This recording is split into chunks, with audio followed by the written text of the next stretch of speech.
the kitchen table.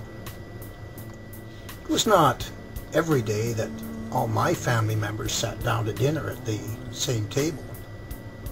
In fact, growing up, it was highly unusual in my extended family. It did, however, happen once. It was an evening sometime in the spring of 1971 when we all gathered at my invitation for a fancy dinner at Ed's Warehouse in downtown Toronto's Theatre District. Maybe it's stretching the truth a bit to make this claim of a family dinner.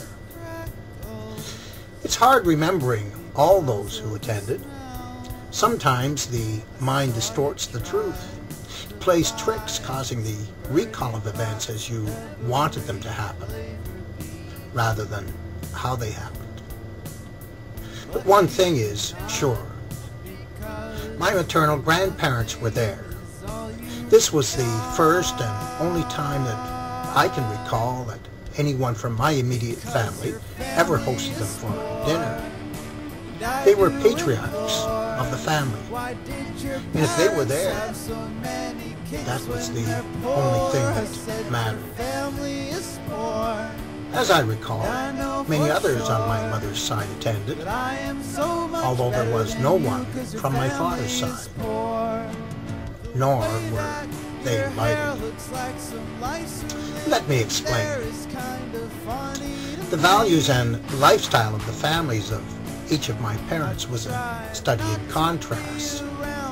Any gathering of them together would have been like having a dinner of caviar and carp, champagne and beer, cultured blessings and blasting expletives. Their worlds were so different, it's doubtful that they ever set eyes on each other, or said hello, never mind engaging in friendly pleasantries at the same table. This difference in the background of my parents led to early family breakdown in the 40s and made one brother and my sister and I wards of the Children's Aid. This was not helpful to us in developing a sense of family. After we were retrieved from custodial care, we did gravitate a bit to my mother's family rather than my father's, losing complete touch with all of them. Compounding the difficulties were our living conditions, which resulted in us feeling a little disconnected from our extended families.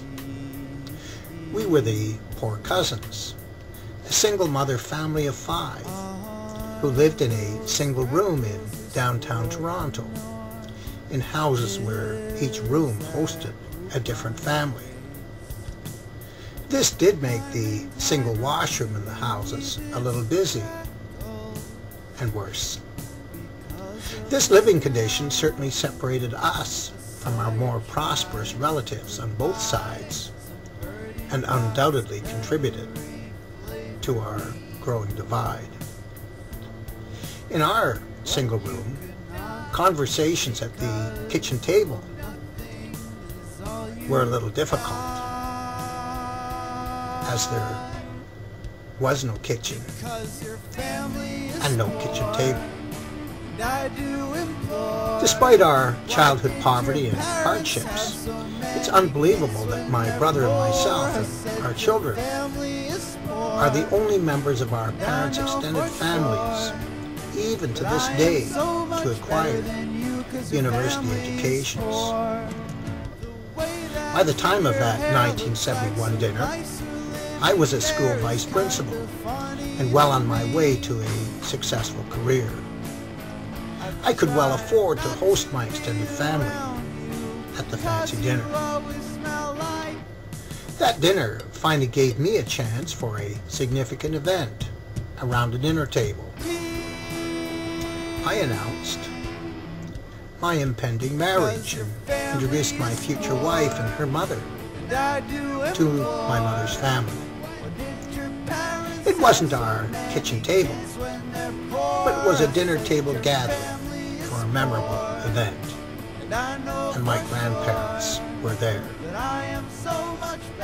Joan and I were married months later on August 10, 1971, in a simple ceremony at Toronto City Hall, in the presence of our mothers.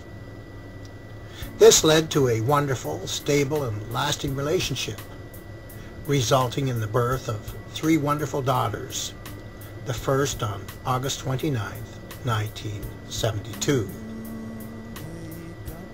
I finally got the family kitchen and the kitchen table and the family to enjoy conversations around our kitchen table. Are those freckles you're sporting, or